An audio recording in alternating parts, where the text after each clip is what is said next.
Adam and Eve, the Lord God planted an orchard in the east in Eden, and there he placed the man he had formed. The Lord God made all kinds of trees grow from the soil, every tree that was pleasing to look at and good for food. Now the tree of life and the tree of the knowledge of good and evil were in the middle of the orchard.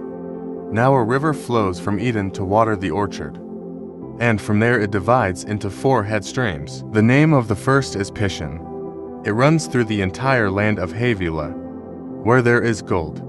The gold of that land is pure pearls, and lapis lazuli are also there. The name of the second river is Gihon. It runs through the entire land of Cush.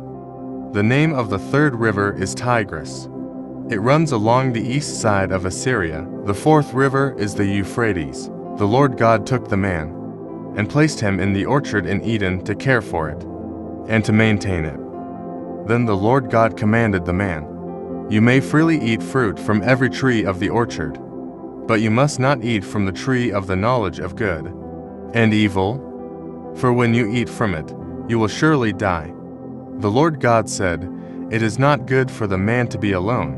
I will make a companion for him who corresponds to him." The Lord God formed out of the ground every living animal of the field and every bird of the air. He brought them to the man to see what he would name them. And whatever the man called each living creature, that was its name. So the man named all the animals, the birds of the air, and the living creatures of the field. But for Adam no companion who corresponded to him was found. So the Lord God caused the man to fall into a deep sleep. And while he was asleep, he took part of the man's side and closed up the place with flesh. Then the Lord God made a woman from the part he had taken out of the man, and he brought her to the man.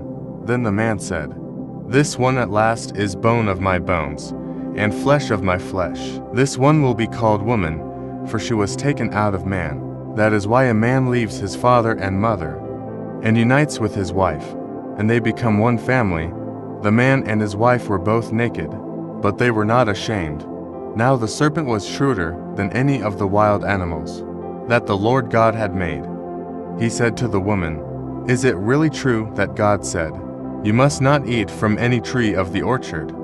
The woman said to the serpent, "We may eat of the fruit from the trees of the orchard, but concerning the fruit of the tree that is in the middle of the orchard, God said, 'You must not eat from it, and you must not touch it, or else you will die.'"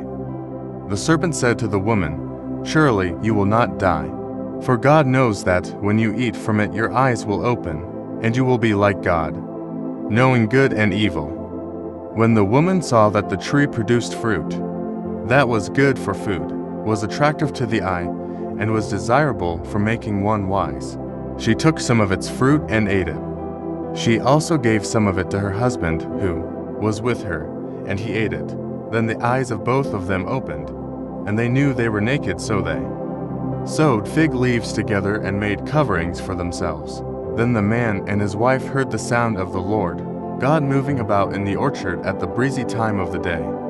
And they hid from the Lord God among the trees of the orchard. But the Lord God called to the man and said to him, "Where are you?" The man replied, "I heard you moving about in the orchard, and I was afraid because I was naked. So I hid. And the Lord God said, "Who told you that you were naked? Did you eat from the tree that I commanded you not to eat from?" The man said, "The woman whom you gave me, she gave me some fruit from the tree, and I ate it. So the Lord God said to the woman, "What is this you have done?" And the woman replied, "The serpent tricked me, and I ate." The Lord God said to the serpent, "Because you have done this, cursed are you above all the cattle and all the living creatures of the field.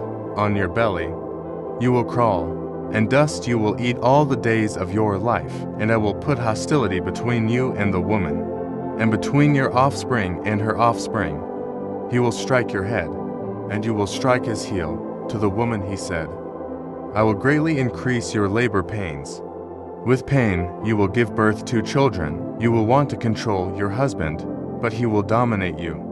But to Adam he said, "Because you obeyed your wife, and ate from the tree about which I commanded you, you must not eat from it. The ground is cursed because of you, in painful toil. You will eat of it all the days of your life. It will produce thorns and thistles for you. But you will eat the grain of the field. By the sweat of your brow you will eat food, until you return to the ground, for out of it you are taken. For you are dust, and to dust you will return. The man named his wife Eve, because she was the mother of all the living. The Lord God made garments from skin for Adam and his wife, and clothed them. And the Lord God said, "Now that the man has become like one of us, knowing good and evil, he must not be allowed to stretch out his hand, and take also from the tree of life and eat, and live forever." So the Lord God expelled him from the orchard in Eden to cultivate the ground from which he had been taken.